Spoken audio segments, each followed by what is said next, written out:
മലാക്കി പ്രവാചകൻ്റെ പുസ്തകം 2-ാം അധ്യായം 15-ാം വാക്യം. യൗവനത്തിലെ ഭാര്യയോട് അവിശ്വസ്തത കാണിക്കാതിരിക്കാൻ ശ്രദ്ധിക്കുവിൻ. നമുക്കറിയാം, കുടുംബജീവിത വിജയത്തിൻ്റെ പ്രധാനപ്പെട്ട ഒരു താക്കോലാണ് ദാമ്പത്യ വിശ്വസ്തത. ദൈവവും മനുഷ്യനും തമ്മിലുള്ള ആ വിശ്വസ്തതയുടെ അടയാളം തന്നെയാണ് സ്ത്രീ പുരുഷ ബന്ധത്തിൻ്റെയും വിശ്വസ്തതയുടെ അടിസ്ഥാനം.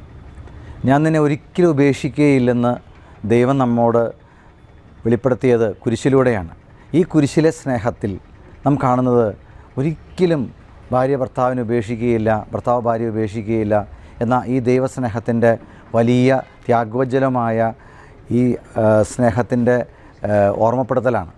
അതുകൊണ്ട് ദാമ്പത്യ വിശ്വസ്തതയിൽ അനുദിനം വളരുവാൻ, നിരന്തരം നമ്മുടെ ജീവിതത്തിൽ ദാമ്പത്യ വിശ്വസ്തയിൽ നിന്ന് അകലാനുള്ള പ്രലോഭനങ്ങളെ അതിജീവിച്ചുകൊണ്ട് കൂടെ കുമ്പസാരിച്ച് വിശുദ്ധ കുർബാനയിൽ പങ്കെടുത്ത് വിശുദ്ധ കുർബാന സ്വീകരിച്ചുകൊണ്ട് ദാമ്പത്യ